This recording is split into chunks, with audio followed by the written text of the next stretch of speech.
नमस्कार, मी रेखा रेखाच किचन मध्ये तुम्हा सर्वांचं मनापासून स्वागत करते। आज आपण बघणार आहोत गौरी गणपती विशेष अशी ही चंपाकळी।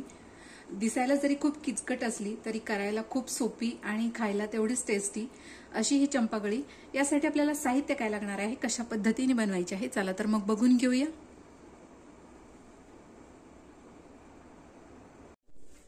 तर यासाठी आपल्याला लागणार आहे मैदा। तर मी या वाटीने मोजून 1 वाटी हा मैदा घेतलेला आहे।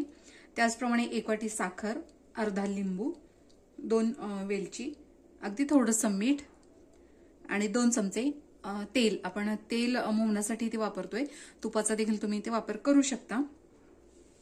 तर तेल किंवा तूप आपल्याला इथे गरम करून यामध्ये घालायचं आहे। तर तेल मी इथे छान गरम करून घेतलेलं आहे, मस्त तुम्ही बघू शकता। सो अशा पद्धतीने हे आपल्याला मिक्स करून घ्यायचे। पिठाला व्यवस्थित असं चोळून घ्यायचं आपल्याला। त्याचप्रमाणे अगदी चिमूटभर मीठ। गोडाच्या कुठल्याही पदार्थामध्ये जर थोडंसं मीठ टाकलं तर त्या पदार्थाची चव आणखीन वाढते। सो हे थोडंसं गार झालं की आपण पाणी घालून मळून घेणार आहोत। तर इथे आपण तेलाचं मोहन जे यामध्ये घातलेलं आहे ते व्यवस्थित अगदी चोळून घ्यायचे।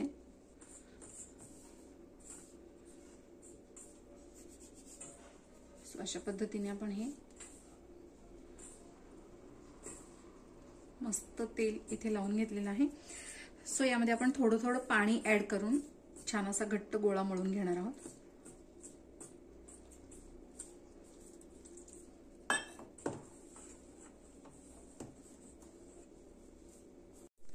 सो अशा पद्धतीने आपण हे मळून घेतलेलं आहे। तुम्ही बघू शकता इथे छान असा घट्ट गोळा आपण इथे मळून घेतलेला आहे।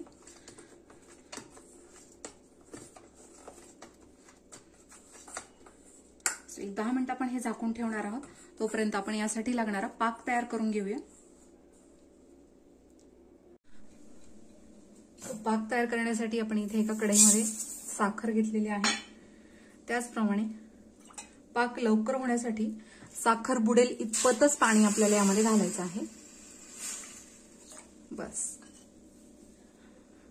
आणि साधारण 2 ते 3 मिनिट आपण हे उकळून घेणार आहोत। तर तुम्ही बघू शकता अगदी 2च मिनिटात आपला हा साखरेचा पाक इथे तयार झालेला आहे।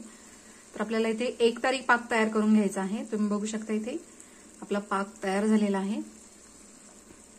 सो यामध्ये आपण घालणार आहोत अर्धा लिंबाचा रस। फ्लेवरसाठी आपण थोडीशी वेलची घालणार आहोत, अख्खी वेलची इथे घेतलेली आहे मी। सो गॅस बंद करायचा आहे आणि यामध्ये आपण अगदी थोडासा लिंबाचा रस घालणार आहोत, जेणेकरून छान आंबट गोड चव देखील येते आणि आपला साखरेचा पाक जो आहे त्याची पुन्हा साखर तयार होत नाही।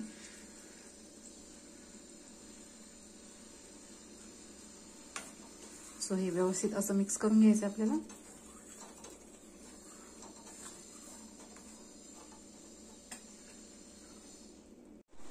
तर साधारण 10 मिनिटं झालेली आहेत। तुम्ही बघू शकता इथे छान असं सॉफ्ट देखील झालेलं आहे। सो याचे आपण छोटे छोटे पेढे तयार करून घेणार आहोत।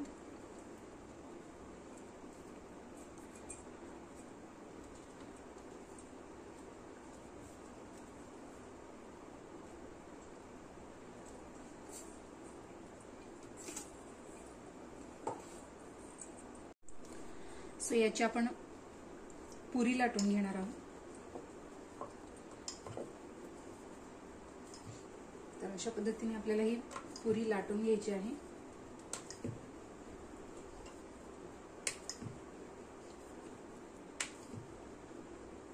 खूप जास्त पातळही नाही आणि खूप जाडही नाही। तर अशा पद्धतीने आपण ही पुरी इथे लाटून घेतलेली आहे। तुम्ही बघू शकता इथे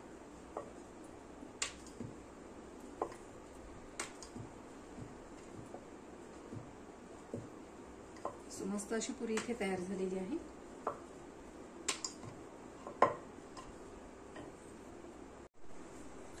सो एखादी चाकू किंवा सुरीच्या साहाय्याने आपण ही कट करून घेणार आहोत।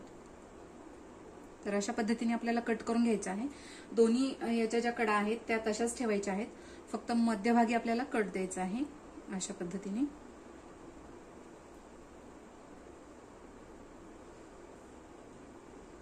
याच्या सुंदर अशा पाकळ्या तयार होतात. आणि पुन्हा हे आपल्याला फिरवून घ्यायचंय अशा पद्धतीने आणि याचा रोल करायचा आहे. दाबत दाबत असा रोल तयार करून घ्यायचा आहे. बघू शकता इथे. सो अशा पद्धतीने आणि अगदी हलकं असं प्रेस करायचं आहे. याच्या साईडच्या ज्या कडा आहेत त्या खूप जास्त वाटत असतील तर थोड्याशा कट देखील तुम्ही इथे करून घेऊ शकता. अशा पद्धतीने मस्तच. तर सर्व चंपाकली मी अशा पद्धतीने तयार करून घेणार आहे. सो अशा पद्धतीने आपण इथे चंपाकळ्या तयार करून घेतलेल्या आहेत. आपण आता हे तळून घेणार आहोत. यासाठी ऑलरेडी मी तेल गरम करून घेतलेलं आहे. तेल खूप आपल्याला हाय हीटवर गरम करायचं नाही, अगदी मंद आचेवर आपल्याला तेल गरम करून घ्यायचं आहे. जसं की आपण बालुशाही, शंकरपाळे यासाठी तेल गरम करतो तशाच पद्धतीने यासाठी देखील मंद आचेवरच तेल आपल्याला गरम करून घ्यायचं आहे. सो इथे तेल आपण गरम करून घेतलेलं आहे. तर चंपाकली घालताना अगदी थोडंसं इथे हलवून अशा पद्धतीने इथे सोडायची तेलामध्ये, जेणेकरून त्याच्या पाकळ्या ज्या आहेत त्या छान सुट्ट्या होतात. आणि अगदी थोडंसं तेल अशा पद्धतीने यावर घालायचं, जेणेकरून याच्या कळ्या ज्या आहेत ते छान खुलतात.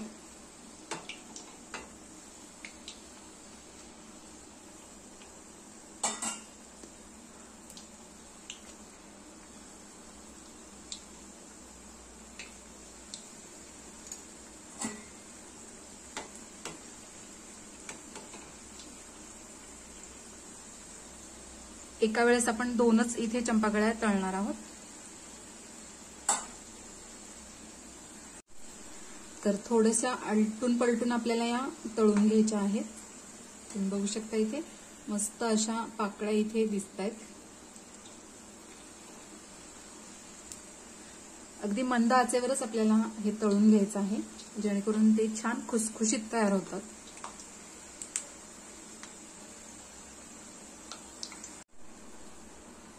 सो छान असा रंग आलेला आहे, तुम्ही बघू शकता इथे. अशा पद्धतीचा याला रंग आल्यानंतर चंपाकळ्या तेलातून काढून घ्यायच्यात, नाहीतर त्या खूप जास्त डार्क होतात आणि खायला तेवढ्या छान लागत नाहीत. सो अशा पद्धतीनेच सर्व चंपाकळ्या मी इथे तळून घेणार आहे. सो आपण राहिलेल्या चंपाकळ्या देखील इथे तळून घेणार आहोत.